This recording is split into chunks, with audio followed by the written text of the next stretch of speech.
Hey everybody, it's Matt Brown from the Monday Night Huddle Show, and I just want to do this little introduction. Today we're not doing a live video today or a live show tonight, but we're gonna show you a best of 2021 for the Monday Night Huddle Show. Of course, we started this show in 2021. I forget how many months. I think it was October. I don't know, maybe September when we started this show. I'm not sure, but we've had a good time with this show. We've had some great guests.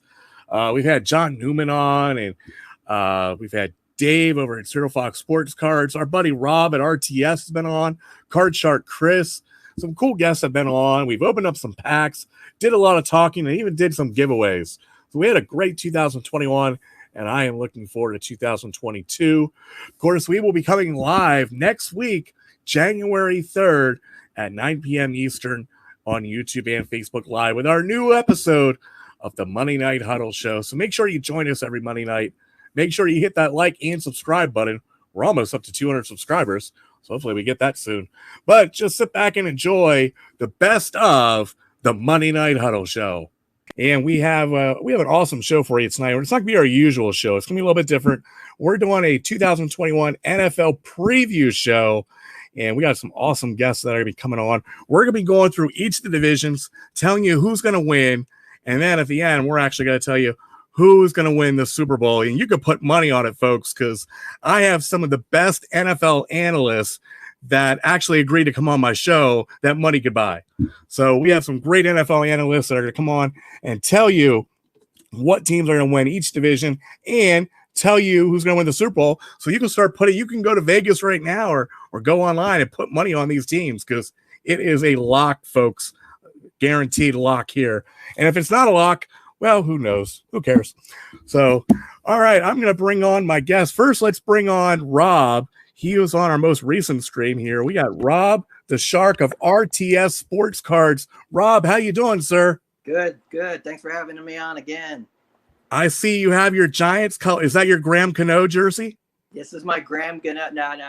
It's my own number. It's got my last name on the back. Oh, it does. That is awesome. Does it say Shark? No, it's just okay. That would be even better if it said Shark, man. Yeah. So I'm glad you're able to join us here for 2 weeks in a row. I mean, you are a ratings boost, let me tell you, sir. I appreciate you coming on. 3 to 4 people. Yes, definitely. And later on, you're going to be giving away some cards too. That is awesome. Yeah. I'm going to feel like I'm in the Shark Tank, folks, because we got Rob the Shark, and then we got Card Shark Chris is on board. Card Shark Chris, how you doing, sir? Ho, what's up, gentlemen?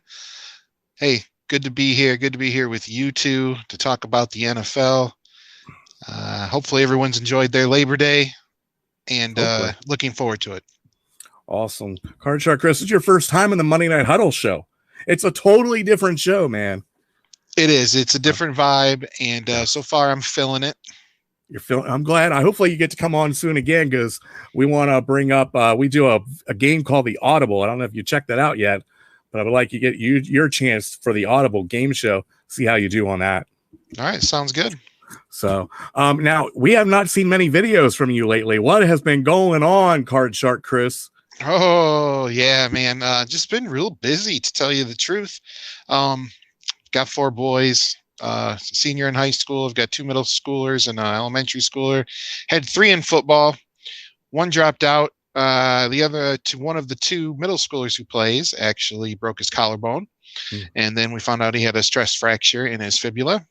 So he's been sidelined a little bit. We've been dealing with that. So, but I do, as a matter of fact, look right here. This is, June's hot box.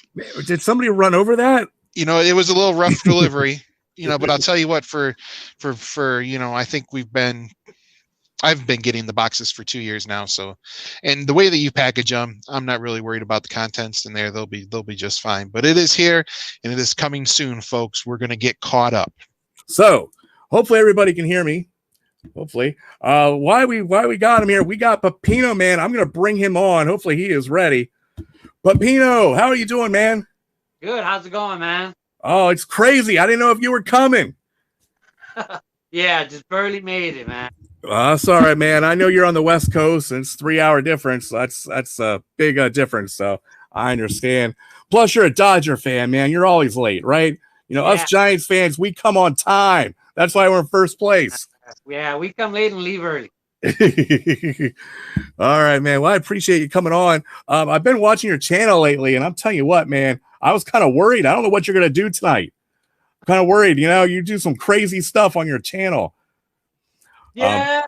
I try to let people know too. It's like, hey, it is kind of a persona, that is me. But I mean, I know how to behave in public also. Yeah, well, I hope so. Hey, you can be as crazy as you want to be, man. It's 9 o'clock here on the East Coast. We can be crazy now. So, I was watching one of your videos today, and you were talking about how you started to get started collecting in cards.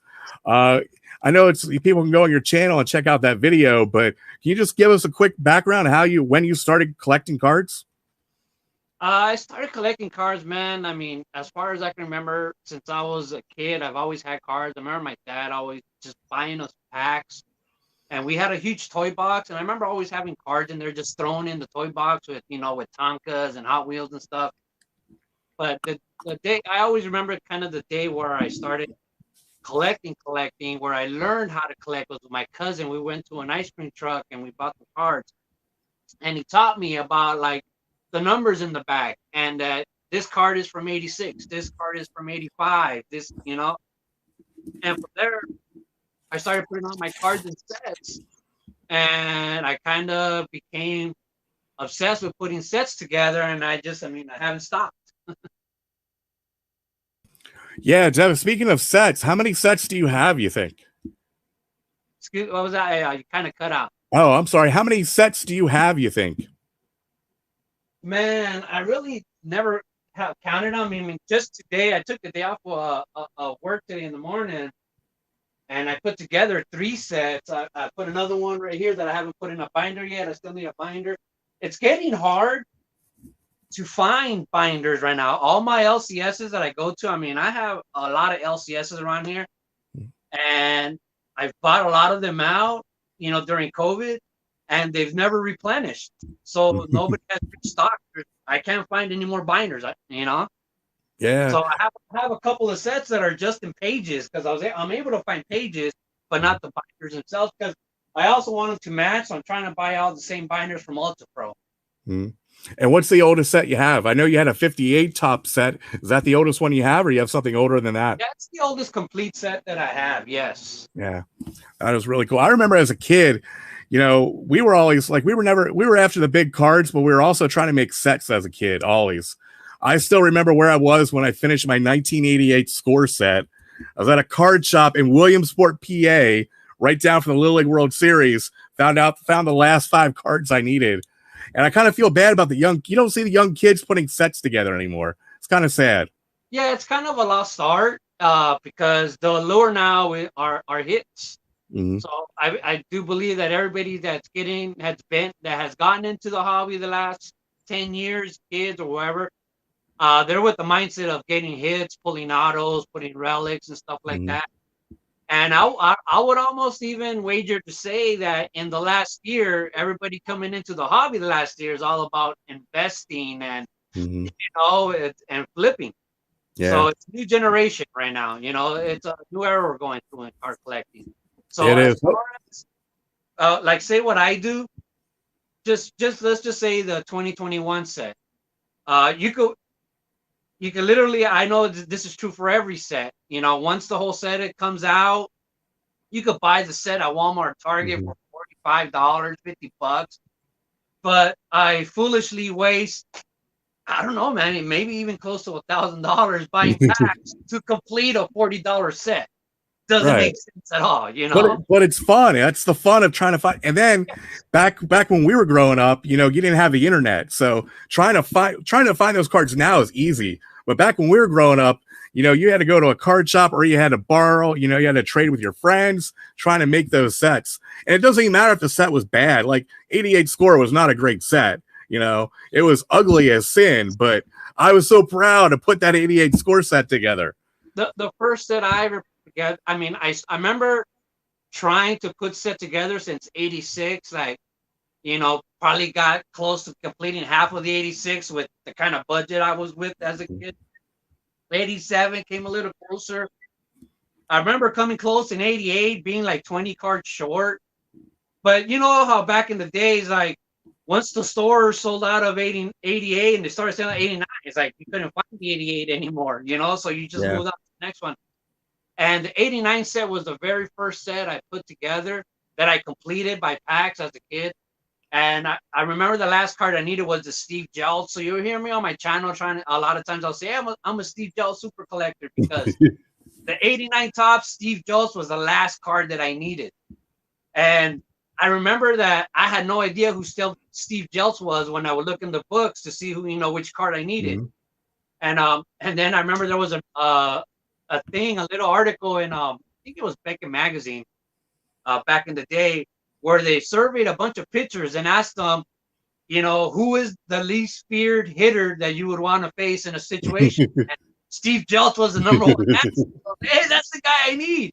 Right. So I remember when I finally pulled that Steve Jelt, who was probably the worst player in 1989, I was elated. I was like so happy that was the first set I completed, man. And you couldn't imagine like the joy. I remember, I still remember how happy I was and putting it into the binder. Yeah. Well, I'm hoping your YouTube channel brings back some of the kids to actually creating sets and stuff. I just watched one of your videos how you were taking sets out of one binder, putting them in the other, and hopefully your enjoyment of putting sets together will rub off on the younger generation. Though nowadays, I mean, most of these sets have such short print cards, it's even hard to put a set together, really. Yeah, I mean, I don't do that. People ask me all the time, do you try to complete the master sets? Do you try to complete inserts? It's like, no, that's like really impossible and too expensive. Yeah, I mean? It's just not worth it. You'd be spending a couple $100,000 trying to put that set together. Yeah, and I never, and half the time I never finish some of these sets, especially now when you have 101s and so rare cards, you're just not going to get a hold of them, Right. Yeah, it's definitely tough. All right. I don't know if you've watched our channel, but we like to play an audible game where I'm going to ask you some questions and we're going to see if you can get the right answer. Are you ready to play, Pepino Man?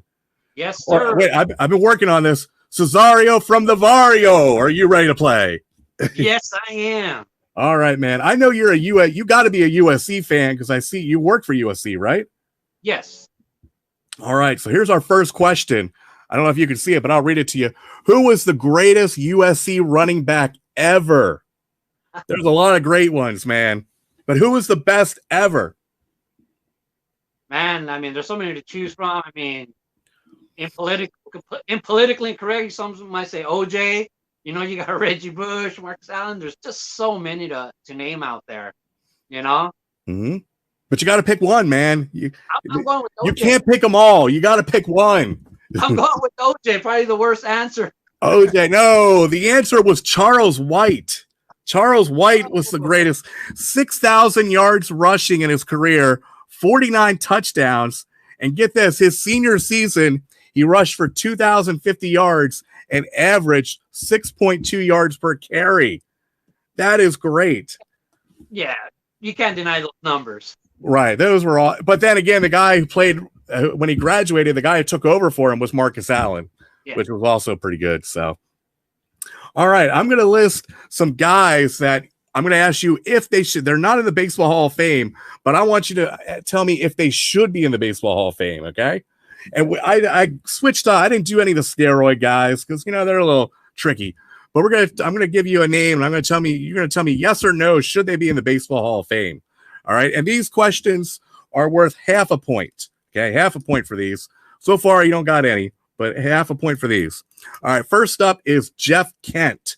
Should he be in the Baseball Hall of Fame? No. Oh, the answer was yes. He should be in the Baseball Hall of Fame. Come on. Second baseman ever, too, Mark I know. I mean, Sanford. Yeah, I mean, he's got some great stats for a second baseman. I'm telling you, man. And even though I kind of forgive him for going over and playing for the Dodgers for a little bit, that hurt me personally. Not as much as Brett Butler. You remember Brett Butler? Oh yeah, definitely. He was our center fielder when I was growing up, and he went to the Dodgers, and I have cursed his name ever since. Cannot stand Brett Butler. See, that's one of the little thing with Brett Butler that I have is I remember maybe 5-6 years ago, some guys that were training at SC and one of the guys could run really fast, but he wasn't a great hitter, and he was a threat to get cut from the team. And the coach I remember they were walking right by me, and he was telling them, he's like, "You got speed, so you need to be like Brett Butler." And the guy was like, and I was like, "What? How do you guys not know who Brett Butler is?" I know he played for a long time too. He had a long career. Yeah, I mean, bunning speed galore. Yep, definitely. All right, your next name is Kenny Lofton. Should he be in the Baseball Hall of Fame? No. That is correct. He should not be in the Hall of Fame. You get half a point for that one. All right. Next up, Dale Murphy, Atlanta Braves. Dale Murphy, I'm going to go with the yes. That is correct. He should be. That is the reverse negative, right? Yes. Yes. I remember trying to get that card. Yeah, that's one of my favorites. Silly me. I remember when 89 Upper Deck came out. You probably do too. And they were the first ones to be $1 a pack. And I was like, that is not going to catch on. I'm not spending $1. I can buy 2 Topps packs or 2 Don Ross or Fleer packs. Why am I going to spend $1 on an Upper Deck pack? Silly me. Yeah, I mean, one of the things that really piloted them forward was the fact that they had that little hologram. Mm-hmm. And somehow, because that little hologram, those cards could never be duplicated. You know what I mean? And in the junk packs era, it started getting popular where there was so many fakes of the 84 Donruss Mattingly, the 86 Donruss Canseco. There was a lot of fakes coming out. So that kind of helped propel the Upper Deck theory. You know what I mean? And let's bring on, it's third down, and we're going to call an audible, baby. We are bringing on a guest. Here he is. He is Rob the Shark from RTS Sports Cards. Rob, how you doing, sir? Doing excellent. Thanks for having me on. Thanks, everyone, for checking out the YouTube, Facebook, and wherever else we are live. Is that where we're live? Or? We're just YouTube and Facebook, man. YouTube and Facebook. YouTube and Facebook. We are live and in living color. Right. This is not black and white. We are in living color. Anymore. Yeah. No, we're not black and white, man. So I'm glad you could join us. You haven't been on any of our shows since our New Year's Eve show, really. Correct. I think it was the last time you've been on something. So quit being a stranger, sir. I know you're busy, but come on, you got to make time for us. I'll be on every episode for the rest of the time. No other guests. Okay, sounds good to me, man. All right. Now, we had our fantasy football draft last night, and I'm just giving you a really hard time because you drafted Graham Cano in what, the 7th, 8th round? I think it was the 7th round. Now, the truth behind the Graham Cano thing is, as you know, I was going in and out of the draft all night. I had started a mock draft on ESPN, and for some reason, every time the mock draft came in, they would take me out of our league. So at one point, they took me out again. I was over there, and then for some reason, I was actually contemplating my pick over there. Go back to the other side. All of a sudden, I realized I have 5 seconds left to pick. The only thing that was open was kickers. So I picked Graham Gano because I am a Giants fan, but I feel they're going to be terrible this year. They're not going to get in the end zone. So, maybe Graham Gano will be the future MVP of the NFL. Highly doubtful, but you never know. So, yeah, I picked Graham Gano. Hey, I'm also a Giants fan, and I'm predicting first place NFC East this year. We're going to shock some people. See that. And I'm trying to be optimistic, but I don't think it's going to happen. But we'll see. I'm hoping. Right. Now, where was this here? Oh, yeah, here it is. Card Shark Chris actually giving you some credit here. He said the New York Giants kick's going to get some work this season. Not a terrible pick. He is. He really is. Yeah. It was a terrible pick for the 7th or 8th round, though. Okay. For the 7th round, correct. Yes. Yes. You could have got him a lot later. So thanks, everybody. We got a lot of people in the chat. Man, this is our most, I think it's because you are our most dressed up contestant or a person we've ever had on any of our shows. Well, I was just live with Gary V and Matthew Berry. Well, so my hair and makeup team took care of me. I'm glad they did, man. Up from my dream, and I, like CC Top said, sharp dressed man is what you are, Rob. Appreciate it. So, all right, are you ready to play the audible game? I am. Okay, so the audible game, we're going to ask you some questions, and you're going to get possible 5 points total, and we'll see how many points you get, and I will tell you if you're right or wrong. Okay. Now, we've only had one other person do this. Dave over at Zero Fox Sports Cards did it, and he got 4 points out of 5. So you got some tough competition. So, all right, we are ready. I got to get my questions here. Get my questions. I already wrote the answers down. I'm dropping stuff. There we go. All right, so here is your first question. Now I know you're a big sports card guy, and you know those rookies a lot better than I do. Like I sometimes watch your channel just to learn about the rookies because you know all of them. So I'm going to get you know most of them though. So I'm going to get your opinion. Buy, sell, or hold what we should do with these players on their cards. Okay. And for each, there's 4 of them. For each one you get correct, you're going to get half a point. So possible of 2 points in this first question. Okay. All right. First up, we have is Shohei Ohtani. Would you buy his cards now, sell them, or hold? I would sell Ohtani right now. He is at probably an all-time high. And maybe pick him up again later when he dips down, maybe in the off season, or as fickle as this card market is, he just has a bad couple of months, people just start dumping his cards. So I would sell right now. He's at an all-time high. That is correct, sir. You want to sell him because he's doing 2 sports. He's doing 2 positions, and he's got a good chance of injuries too. I mean, he's already had one pitching problem. He tore his ACL, or not his ACL, but his shoulder. He had to get that redone. Definitely want to sell Shohei Ohtani. All right, next up, Jason Dominguez, that hot rookie prospect for the Yankees. Buy, sell, or hold? I'm going to lean towards selling.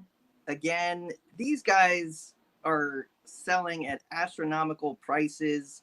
I mean, he hasn't had a single pitch in the major leagues, and he's selling at such high prices. I think you have to take advantage of it. I mean, he's selling higher than Hall of Famers, but it might be good to hold on to him. But if I had to choose, I'm going to say sell. The answer is hold. You want to hold on to him. His value's dropped a little bit from last year. Would have been a great time to sell. Now I think you want to hold on to him. So no points for that one. Yeah. Okay. All right. Next up is Eloy Jimenez, the White Sox. Buy, sell, or hold? I'm going to say hold Eloy. I think even though his prices are starting to go pretty high, I think he has a higher ceiling. I think you want to buy Eloy. People have been down on him with the injuries. Now's the time to buy for Eloy. So no points for that one either, man.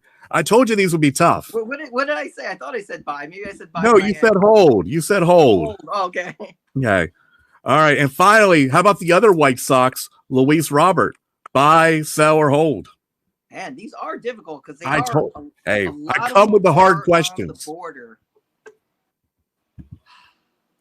I mean, you can sell right now, as he is pretty on the up. Even though his card prices went down so much when he was injured, he's just come back. He's doing really well. They're starting to go back up. I think you should take advantage of the high curve right now and buy again in a little dip. Okay, so I think you went through all 3 answers there. Which one? Sell now. Sell now? I would say hold. I think his prices drop here recently a little bit? Well, he's come back, so I believe they're starting to come back up again. Right, they're coming back up now, but I would hold on to them right now because I mean they were not as high as they were last year. Correct. Yeah. I mean, last year was the peak right now, so I would say hold on, Luis Robert. So out of that first question, you got half a point. Oh no, not even a full point. No, not even a full point. So you are way behind here. Some redemption here. So yep. All right, let's go to our second question. Now, this is going to be our bonus question, and I don't want you to answer it right away.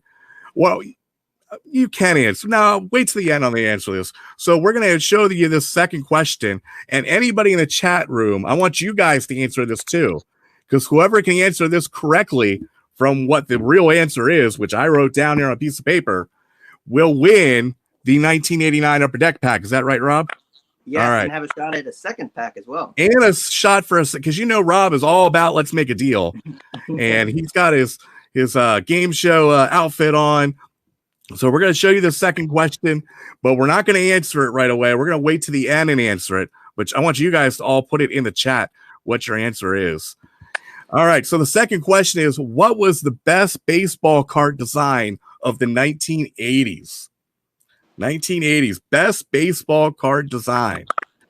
So I want you guys to put it in the chat. Rob, if you want to answer that, you can. But I can't tell you if you're right or wrong to the end. So do you want to wait or do you want to answer it now? Do you want to think about it? Now. I'm a little torn between a few. 87's when I started collecting. 87 Topps, near and dear to my heart with that great wooden bat design on the outside. I do like the simplicity of 86 with the big team name at top. And I do like 83 Topps because they had the picture and then the little picture in the bottom left. So I'm torn between those three. Okay. If I had to say one, I guess 87 only because that's the set that got me involved in collecting. Okay. Now you're not even thinking about Don Ross or Fleer though. Oh, I wasn't. No. Or Upper Deck. Or Upper Deck. You got 89 Upper Deck.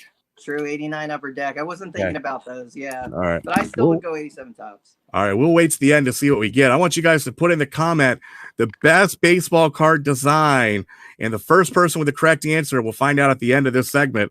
First correct answer will get a 89 Upper Deck pack, courtesy of RTS Sports Cards, and a chance to win a second pack from RTS. So double your chances to get a Griffey rookie. All right, let's go on to question 3. All right, football season's getting ready to start.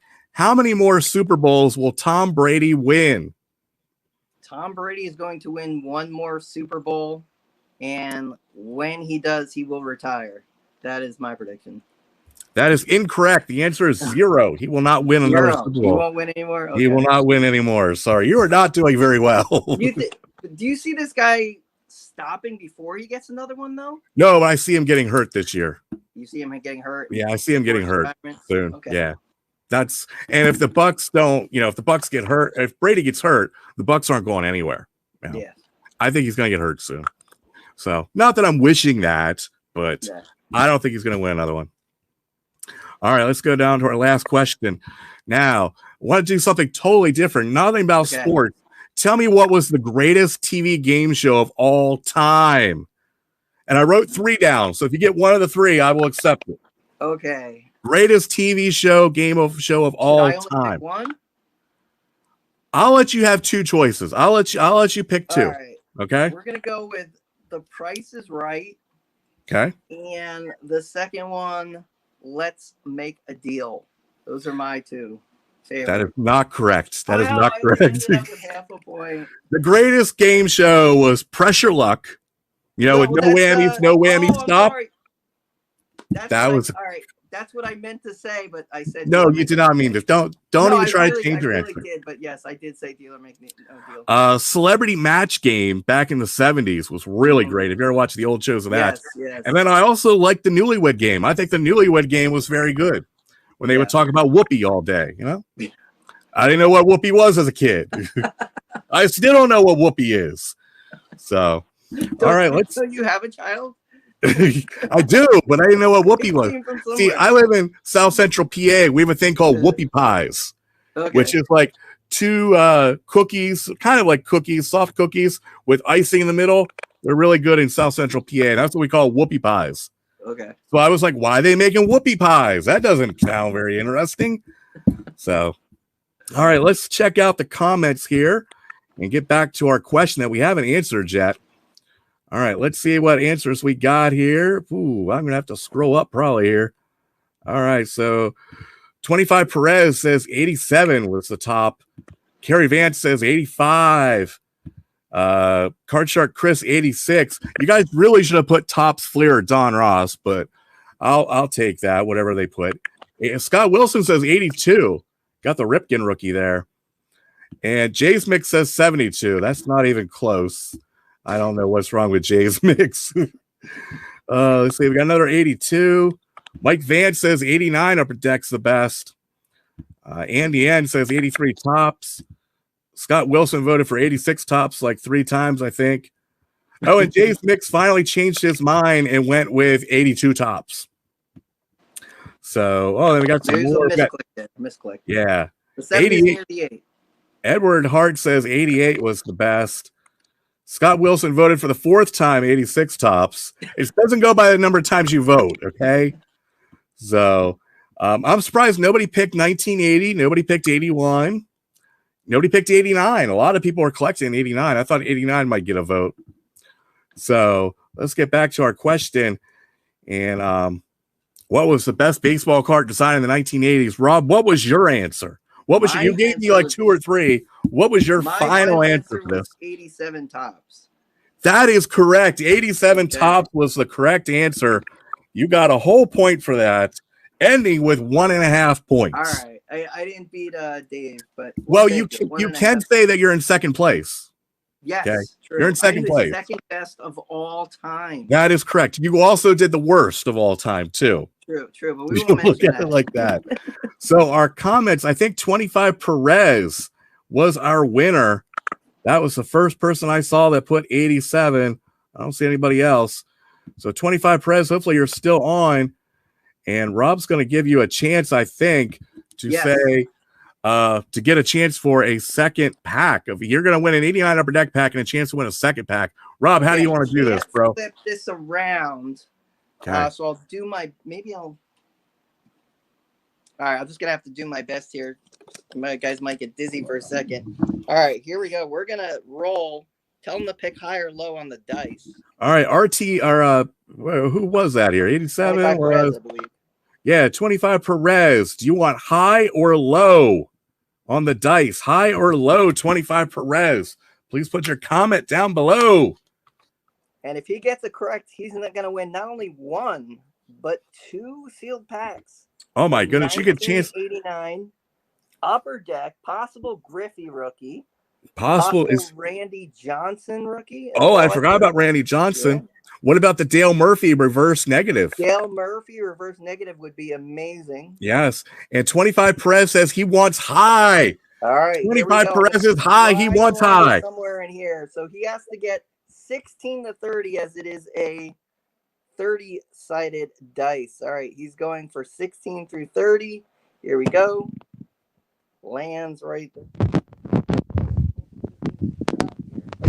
And it is unfortunately 14. 14, but he still does win 1 pack of 89 Upper Deck. Rob, we didn't actually see the dice roll. I think we deserve a new roll. I don't know how I'm going to get it in screen. Okay. All right.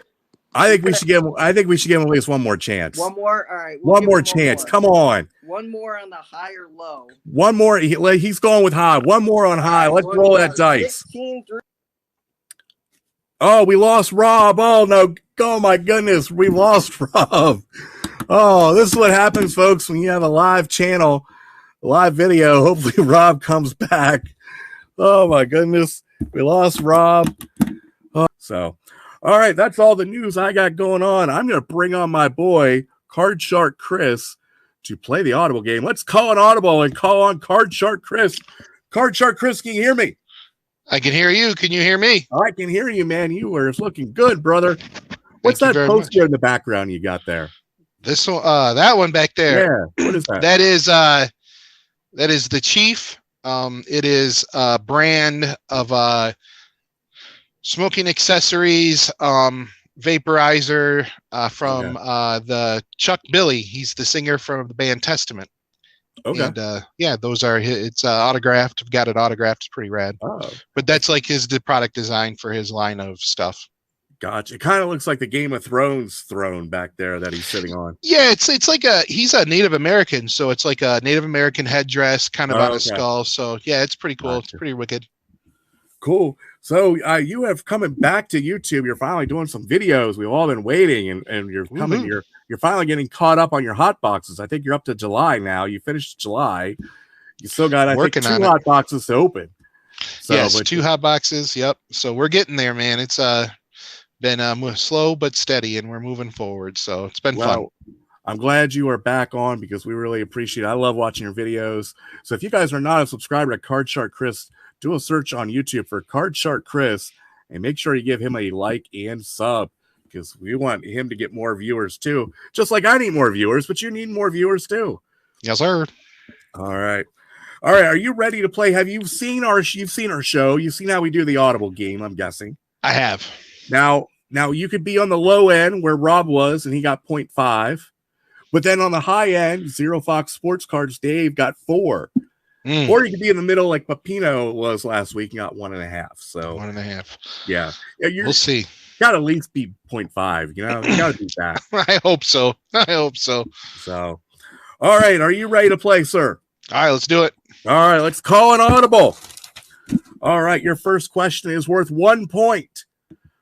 Who will win the Big Ten football championship this year? This year it's gonna. If I had to say, I think right now it's gonna be Iowa. Have to say. I have to say. I'm saying right now, I feel Iowa. I think they've got they can pretty versatile offense. They're not gonna, wow you to death, but they've got enough weapons. But their defense is stingy. They're physical in the trenches. Now it's good enough to win the Big Ten. Ohio State's shaky. I think Penn State looks really good too. Geez, that's a tough one. Yeah, I could definitely see Penn State and Iowa being in the championship game. I didn't really think about Penn State. Wow. But I'm going to stick with Iowa. But what I do like about Penn State, though, is now I'm giving you an argument for Penn State, is I like Clifford as being like a veteran quarterback. I think that goes a long way. But having said that, I think Ferentz is due. He's been to Indy before. The Big Ten West, I think, is going to be a fairly easy, thing to run through, like Minnesota does. I mean, again, there's a lot of like average teams. So yeah. I'm going with Iowa. That is correct, sir. Woo! 1 point. Yes. That is correct. Write that down. All right. Now, last week we talked about who should be in the Baseball Hall of Fame. This week, we're going to ask you who should be in the Football Hall of Fame. I'm going to give you 4 names, and you're going to tell me yes or no they should be in the Hall of Fame. And you get half a point for each one you get correct. Okay. First one up is from the Pittsburgh Steelers, Hines Ward. Should he be in the Hall of Fame? Yes. Versatile player, very good receiver. I don't know off the top of my head how many Pro Bowls are all pro, but he was a very good return man. Definitely had some marketability to him. So I would say, yeah, Hines Ward should be in the Hall of Fame. That is incorrect. He should not be in the Hall of Fame. Not in the Hall of Fame. There's a lot of wide receivers that have a lot better stats than Hines Ward. To be honest, I think he's a little overrated. I mean, yeah, he was good at stuff, but there's so much better wide receivers that deserve in more than Hines Ward, I think. My opinion. And my opinion is only one to count on this show. All right. How about linebacker for the Miami Dolphins, Zach Thomas? Should he be in the Pro Football Hall of Fame? No, nothing really about Zach Thomas other than the longevity of his career really stands out. I think he had a couple of pretty decent seasons, but I don't know, when I think like middle linebacker Hall of Famer, I'm thinking like Junior Seau, some of the old school dudes like a Tatum or something, but yeah, I just don't think Zach Thomas. That is incorrect. The answer is yes. He should be in the Hall of Fame. Should be in the Hall of Fame. All right. Yeah. How about another wide receiver, Reggie Wayne of the Indianapolis Colts? No, because I'm going to use your logic with you. Because there's a lot of other receivers who have better stats. I don't know, but I'm just thinking, there's a lot of wide receivers. Yeah, so I'm going to say no. Marvin Harrison, yes. Not. Reggie Wayne should be in the Hall of Fame. That's a yes. Oh. All right. Final one. You're not doing very good at this category at all, nope. Okay? How about Roger Craig, the running back for the 49ers in the 80s? Should Roger Craig be in the Hall of Fame? I don't really know, because Roger Craig was more like a halfback. He was, running like more of a halfback because he, could line up different places. Is he, you know what? I'm not going to get this. I'm just going to say no. He should be in the Hall of Fame. That. Yeah. He's the only running back ever to have 1,000 yards rushing and 1,000 yards receiving. I mean, that's pretty impressive. In the same season? I think it was the same season. That is, we'll have to, it would, yeah. So that sounds pretty impressive. Yeah, well, it's just one season, though. You can't be in the Hall of Fame. He had some great seasons. He's got a lot of Super Bowl rings. He was running with, wasn't he running with Marcus Allen out there in Marcus Allen? San Well, Francisco. that was at the end of his career. Most of his time with San Francisco was with Montana, and then eventually with Young. He had Rathman blocking for him, but they would dump that pass down to Roger Craig quite a bit, and he had the high knees. Thank goodness you're not a Hall of Fame voter. That's all I'm gonna say. Thank goodness I didn't know about the high knees. You didn't know about the high knees? I did not know about the high knee. I know a lot about high, but I don't know about the high knees. The high knees. Got to get into the high knees, man. All right. So not very good at the Hall of Fame questions, but you're still better than Rob did. All right. All right. So, Andy N says, now look at this. Andy N here. Let me show you his comment. He said, Zach Thomas, give me a break. Come on, people. Zach Thomas should be in the Hall of Fame. All right. Well, everybody's got an opinion, I guess. All right. Let's go to the next question. We're going to get away from sports here. Which of these three 1980s cartoons was the best? G.I. Joe, Masters of the Universe, or Transformers? The correct answer to that is yes. That is not the correct answer. That is absolutely the correct. You got to pick one. No, come on. Do we I mean, I don't want to live in a world where I can't have all of those. I don't want to live in that world. You don't want to live in a world. No, I'm going to live in that world. Man, it's so tough. We asked the tough questions here on the Audible. Man, that one's really tough because if I had to get rid of one, it would probably be the Transformers. Mm-hmm. So then it's down to Masters of the Universe and G.I. Joe. Now we're going cartoon and not toy line. Correct. Yes, and we're not talking movies either. Not talking movies. Yes. Oh, man, I'm sorry. I'm taking up so much time here. This is a tough one. Oh, that's fine, man. Man, I don't know because, see, G.I. Joe, I believe, had more seasons than He-Man. Okay. But I don't know. Oh, boy. Now 25 Perez wants to throw Thundercats in there, but we're not going to allow that. Oh, Thundercats are like... Thundercats was good, but it wasn't one of the top three. Right. Thundercats is right on the outside looking in for sure, along with Mask. I love me some Mask. And the real Ghostbusters. Gee whiz. Just to pick one, I'm going to go with Masters of the Universe just because he had the sword, the shield. Man at Arms was pretty awesome. Ram Man was awesome. Yeah, that's where I'm going. That is incorrect. The answer was G.I. Joe. Oh, man, it's so tough. It's close. Like, if you would have stuck with all three, I would have gave you half a point. Yeah, I mean, well, to your show, you were telling me to pick one, man. I know, man. I don't want to live in a world where I can't enjoy all three.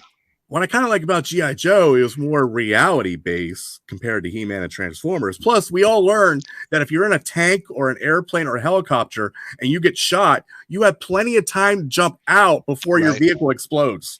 I learned quite a bit for that. Right, and the colored lasers, so you know who was shooting where. No, if you're going toy line, like I have a massive G.I. Joe collection. I got to get it put together sometime. But man, G.I. Joe toys and the file cards and the blueprints was really, to me, immersive. But the artwork to He-Man and to Transformers, really on the packaging of the toys. I mean, even the cartoons too, to me, is like, it's so nostalgic, really. Mm-hmm. Like when I see that filmation go across the top, bing, it's like, oh yeah, goodness is coming.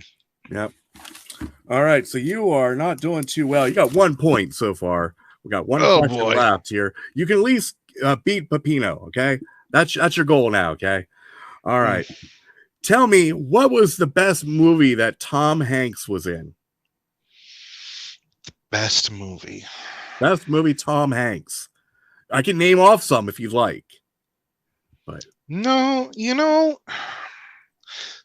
to me, it comes down that Tom Hanks is in.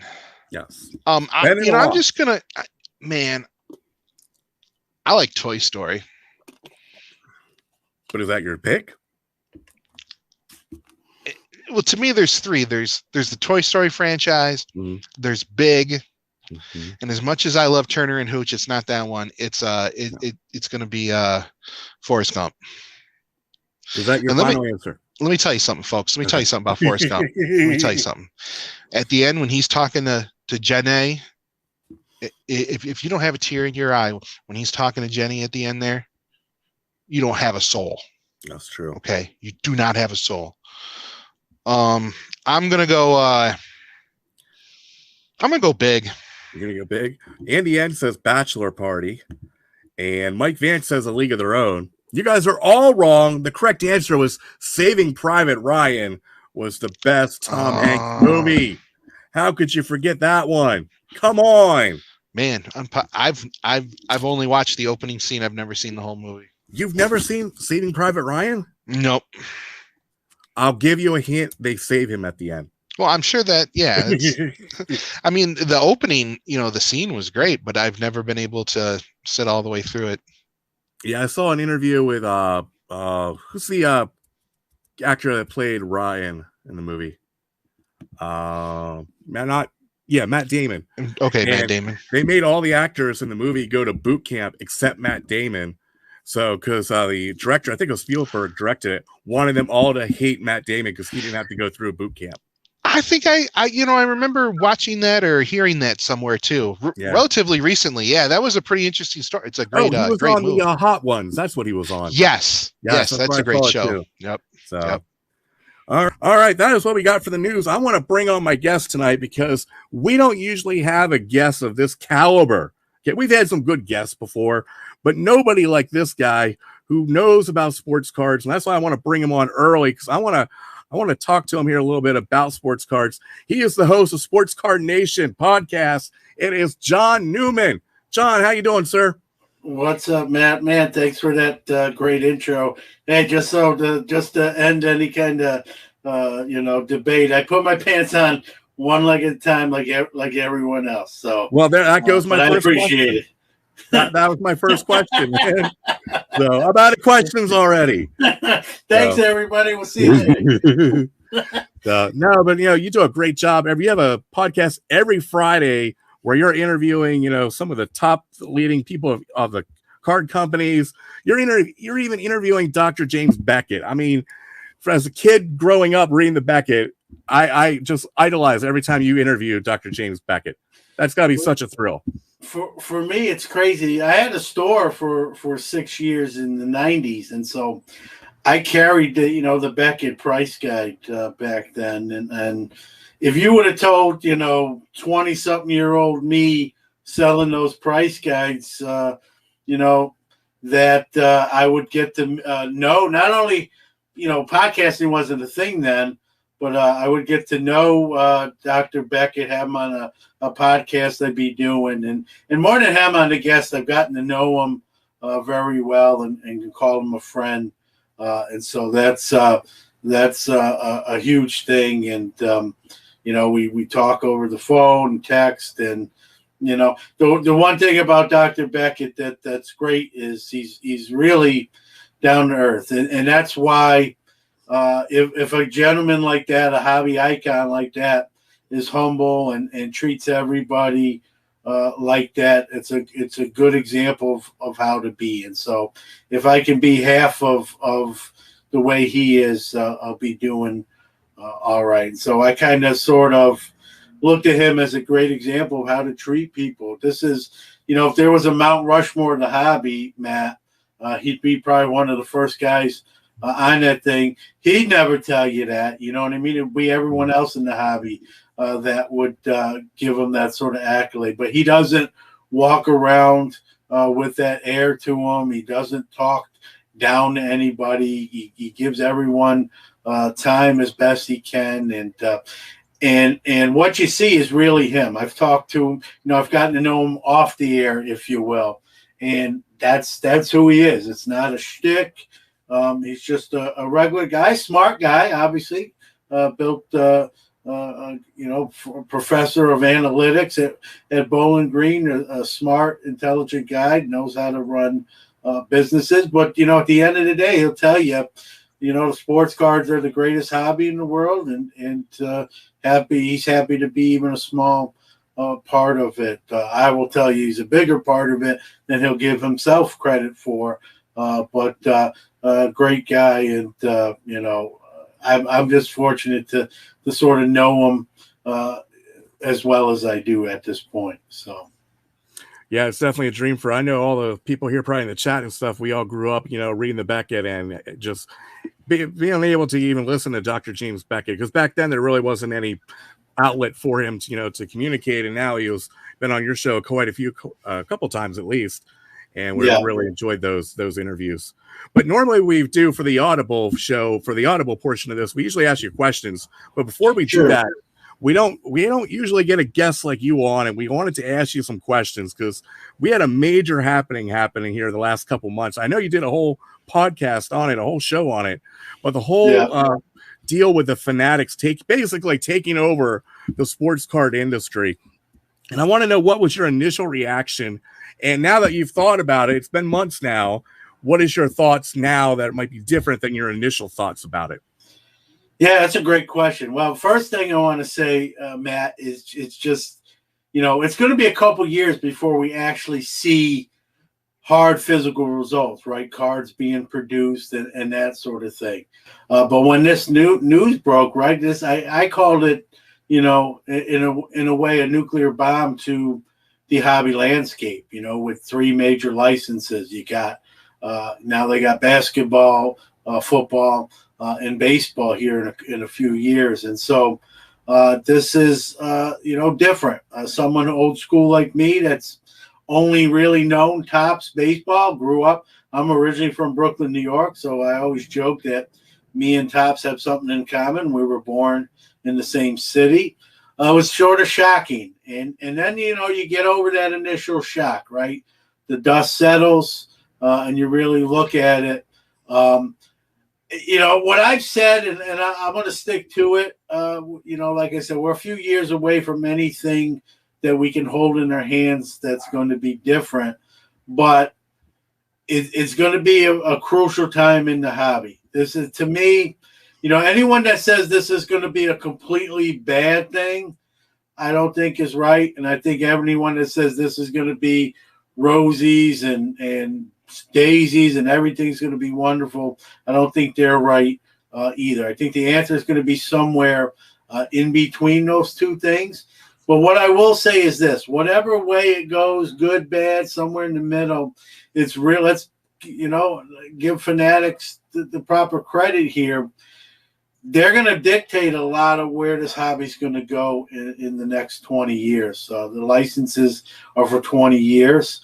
And how they handle this, what they do with it, is going to really lay the groundwork for whether this hobby continues to crescendo, as it really has been. Maybe a little leveling off lately, but still in very good position, if you will, if that trend continues, or if they make some missteps, right? That could be, everyone says, well, when you go up and to the right, at some point you got to go down as well. And I don't think that's necessarily wrong, but how far that drop could be is what's debatable. And so, what they do in the next 5-10 years, they have the licenses for 20. But what they do in the next 5-10 years is going to really dictate what kind of turn the hobby goes. And they yield a lot of power now, whether you like it or you don't like it. Initially, it was a shock to my system. I think most people were shocked when this news broke. And we get kind of, right, we're old school, right? We get used to things the way they are. And so when someone sort of pulls the rug out from under you, it kind of catches you off guard. And then when you really kind of take a deep breath and look at it, there's going to be some good things that come out of it. I've said maybe we see less redemption. They have great relationships with the players' organizations, the players' union. So one of the reasons this deal happened in the first place is because of those relationships with the players and players' union. Now they have a seat at the table. They're going to get more money. And let's keep it real, right? Hobby is fun, collecting. Well, what is, at the end of the day, what is it, right? It's a business. It's a big business, $1 billion industry. And the players know that. and now they're getting more of that pie, right? They're going to have a seat at that negotiating table for the next 20 years. One they didn't have before. They were sort of, I don't want to say prisoners of Topps and Panini, but they didn't have as much say about how things go, and now they do. And you know what? We saw what happened with the NIL, right? With college athletes, right? Name, image, and likeness. College athletes are doing commercials, signing endorsement deals, making money. Spencer Rattler went to the National, $1 million contract, and lost his starting job at Oklahoma. He wouldn't get that deal today based on performance that he did, just based on hype. And don't think these professional athletes don't see what these amateur, quote to air quotes, athletes are getting. And they say, hey, if they're making all sorts of deals, they didn't even get to the level we're at. They almost got more power than we do. We need to get some of that back. And I think that's really what happened. And can you blame, we can be critical as not professional athletes, but when you put yourself in their place, right, we would probably do or want the same thing. And so it's the landscape of the industry, and that's where we're at. I'm not going, God willing, I'm still going to be involved in the hobby. I may not like everything that goes on with this new Fanatics deal, but I don't like everything that goes on with Topps and Panini deal. So nothing, we're going to complain about something no matter who has the licenses, right? Mm-hmm. So I've taken a deep breath. I've kind of cooled off, and I just said, let's see where this goes. And there still may be Topps cards. We don't know whether Fanatics is going to buy the brand potentially, work out some sort of a deal where they can carry on some of the names or the lines that Topps or Paninis have done. And so we'll see. I'm kind of going in it. I guess I'll use two words, right? Cautiously optimistic. As much as I wouldn't have maybe signed up for this, right? We don't have that really power. We just got to hope that the smart people in the room make good and smart decisions. At the end of the day, I just hope they have the collector base.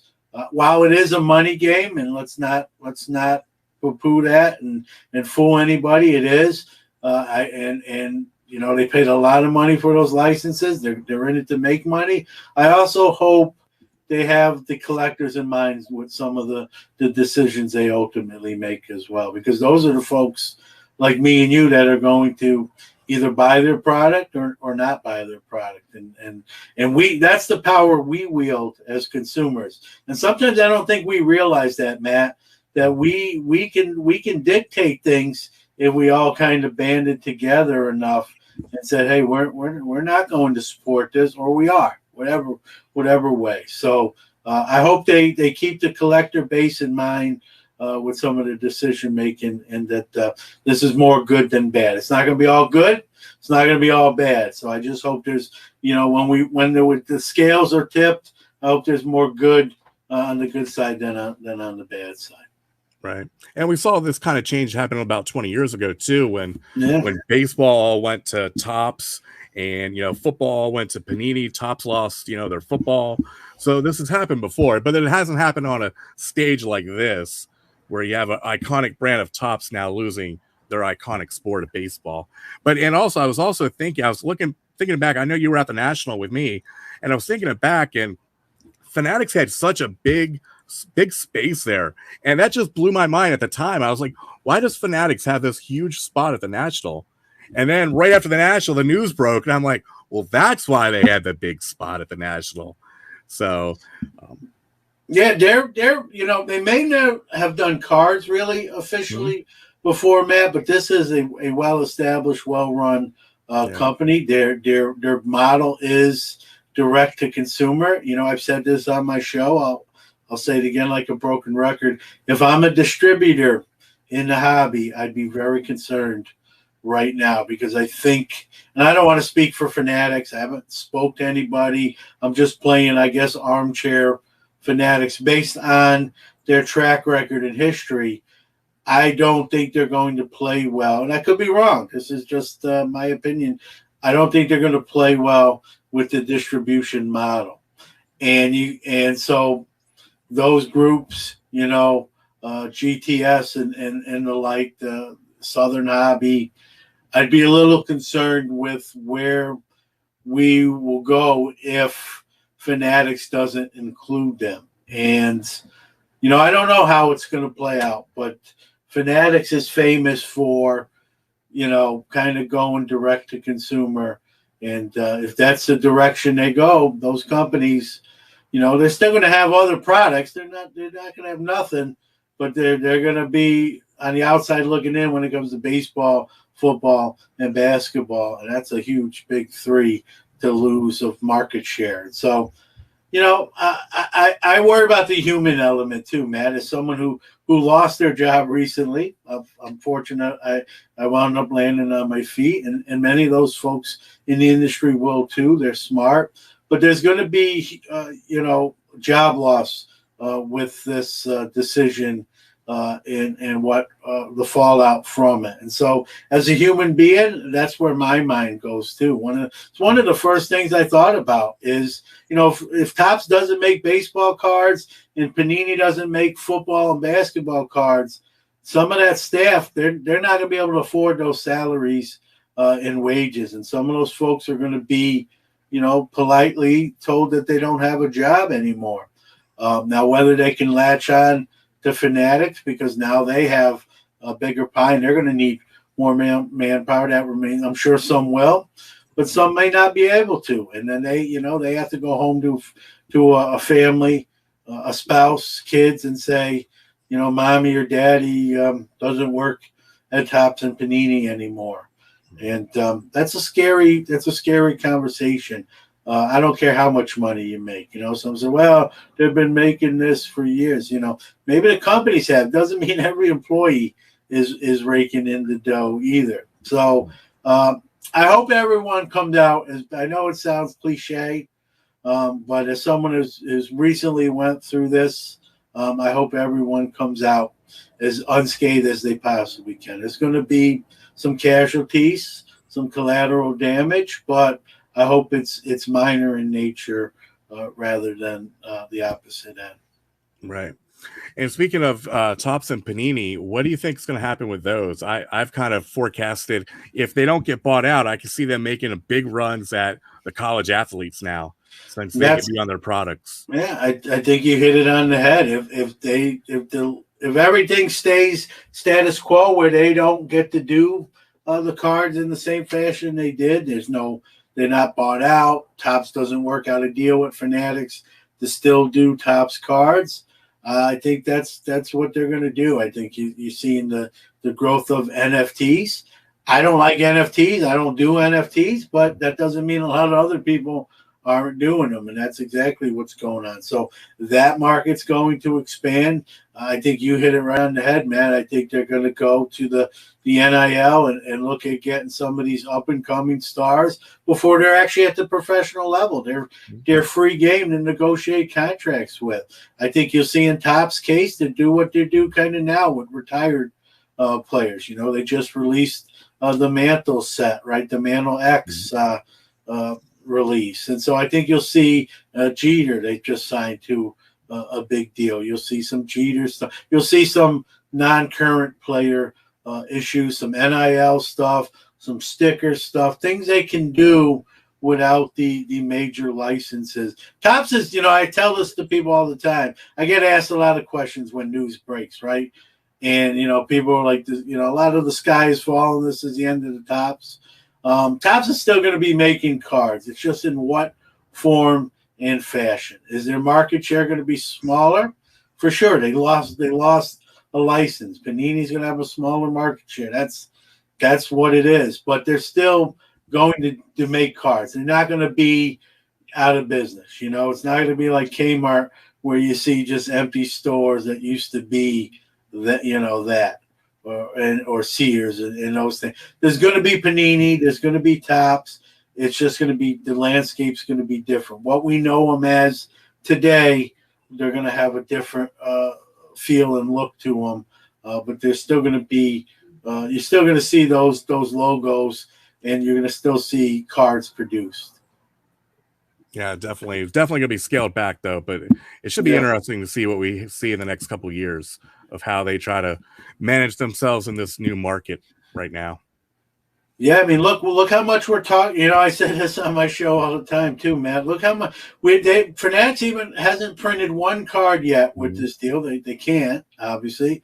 And look how much we're talking about it. Look how much people are interested.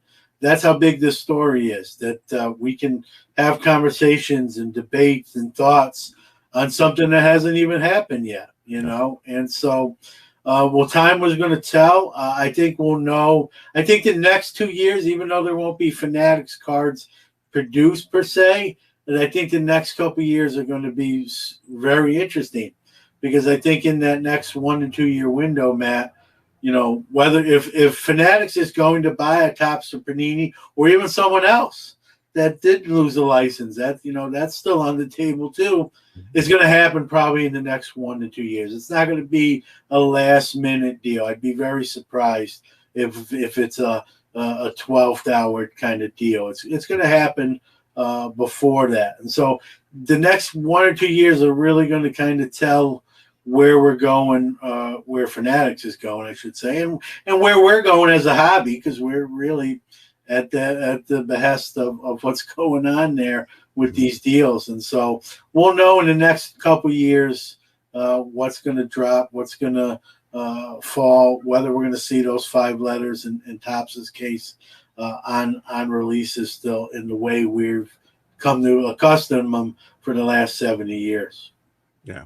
Well, I know if anybody's going to get that first interview with Fanatics, it's going to be John Newman at Sports Card Nation podcast. Yeah, I like to think so. They've been pretty, you know, quiet. I mean, Michael Rubin did go on Squawk Box, which is on CNBC, a huge network. If anyone that may have missed that interview, you know, one of the questions they asked him was, "What is the likelihood that you are interested in buying one of these card companies that lost the licenses, or even other ones that didn't lose licenses?" Just what, and his 2 words were most likely. Okay. So I think for him, he could have easily said, "Look, we're not thinking about that yet. This just kind of happened.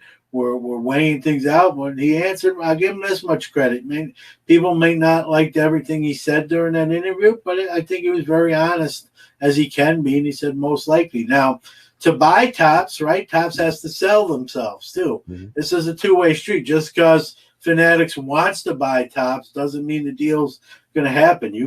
There's got to be a negotiation. You know, people sell their houses, put it on the market, right? Sometimes they may not get what they're asking for, and the house doesn't sell. Well, it's the same deal here. You know, Topps could say, "Yeah, we're listening to you, Fanatics." But if the price is not right, the deal may not happen. So just because Fanatics wants to buy, let's say, Topps, doesn't automatically mean it's a done deal. There's going to be a negotiation. If you know anything about, what you call it, oh man, his name just gave me, the CEO of Topps, Michael Eisner. Michael Eisner, yeah, I don't know why I never forget his name now. But Michael Eisner not used to losing. This is sort of uncharted territory for him. I'm sure when this deal came down with Fanatics, and if Topps is telling the truth and they claim they had no idea this was even in negotiations, there's probably a few holes in Michael Eisner's wall. So he's not used to losing, and that may, that's a factor in how he's going to negotiate with Fanatics if there is a buyout. Let's also keep in mind, Topps was getting prepared to go public with an IPO. This Fanatics deal cost, I don't want to say Michael Eisner directly, but cost Topps an estimated $600 million. That's what they were, predicted to get on that initial day of going public. That the minute this deal was announced, or not the minute, but a day or two later, they announced that the SPAC is not coming to light, that this is not going to happen.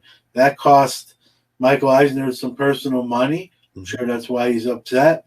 The rumor was he was on the phone with Rob Manfred, the commissioner of baseball, for 3 hours the following day, and it wasn't a pleasant conversation. And so this is a guy that's used to winning 90% of the time. And he really, not only did he lose, I mean, he had kind of egg on his face. I'm not saying he did anything personally wrong. I'm just saying he's usually on the other end of these kind of deals. And he got a little bit of humble pie, if you will.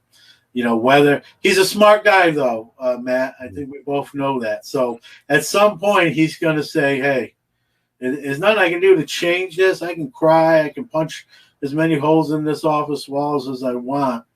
What do I do now to make Topps and himself look the best we can out of here? So I think there's going to be negotiations between Topps and Fanatics for sure. There's going to be dialogue. What comes of that dialogue? Does a deal get done? That remains to be seen. But I think there's going to be efforts in that direction. But whether they get there to the end of that road, time will tell, I guess. Yeah, so Mickey Mouse toys got destroyed at Michael Eisner's house. Yeah, that was not a good. I tell you what, I would love. The curiosity to me would love to be a fly on that wall that day, just to hear just the reaction to that kind of news. I mean, I was shocked when it came across my phone. I can't. Topps is claiming that number one, they didn't even know that baseball was even negotiating for the next contract. With 2 years left, and then I want to. I've said this on my show too. I think it's sort of Pearl Harbor-ish what the baseball and the players union did too, right? It's one thing that Topps didn't get the contract, but Topps has been their part. Whether you like what they've done, and they've dropped the ball too, they've been a partner with baseball and the play for 70 years, and to negotiate the next deal without them at least being at the table. I'm not saying they should have got the next deal too, but the fact they weren't invited to the party, not even told that there was a party going on, and then the news breaks that the contract's been awarded to Fanatics. That's not good faith negotiating to me, in my opinion, on baseball and the players union part. It's business. They can do whatever they want. But I would think 70 years, you do business with someone for 70 years, whether you like everything they did or you felt like, I think Topps probably deserved a little more respect than that. And I'm sure Michael Eisner felt that way as well. And I'm guessing that's what was a focal point of that conversation with Manfred. Right. All right, Lex, are you ready to play the audible game? I am ready to start asking you some questions. Yeah, I'm on the hot seat here. You're on the hot seat.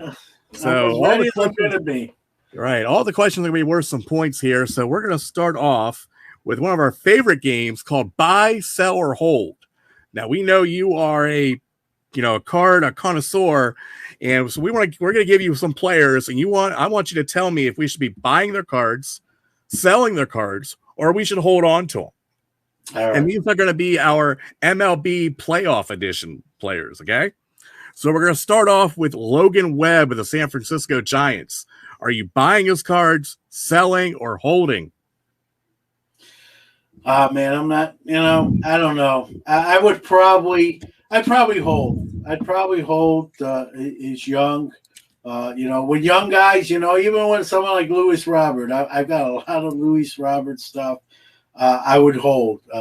I'll say that with most young guys. I won't say that with everyone, but I'll go with hold, which is what I probably would say about 60 to 70% of the time, especially if you believe in the guy long term. I guess it's up to the individual person. So right. Oh, I forgot to mention these are worth half a point. These four players. Okay. The first one, Logan Webb. You should be selling Logan Webb, and I'm a San Francisco Giant fan. Okay. I like Logan Webb, but the prices right now have gone through the roof. Yeah. He's not a number one. He's maybe a number two starter. He's a 2-3. He's not a number one, what some of the prices are going for now. You should be selling Logan Webb. So, all right. Well, not off to a good start, John. I'll tell you that right All now. right. All right. Well, I have to make it up here. You got to make it up. All right. The next player, Yordan Alvarez. Buy, sell, or hold. To me, I actually sold some this week at the show here in Syracuse, but I didn't put everything out, and there's a reason. So he's a hold. Another guy, young, I think he's shown in the postseason. He's legit. He's not a flash in the pan. Barring injury, he's going to, have a long career, probably multiple All-Star potential, Hall of Fame if you want to go that far. To me, the ceiling's not been reached. So as someone who has a lot of Jordan stuff, I put some stuff out and some stuff didn't see the showcases on Sunday. So I'll say overall a hold. That is correct. You need to hold Jordan. I think he's going to have a big World Series. I can see him hitting 2-3 home runs in the series, Yep, all right. Next up, the Atlanta Braves, Austin Riley. Should you be buying, selling, or holding Austin Riley? I'm going to say sell. And I know I'm sort of going the opposite way with my sort of mantra of holding young guys. But I say that for me because I just don't. I think he's a good player. I don't think he's a great player, and he's obviously hot right now. And so, it's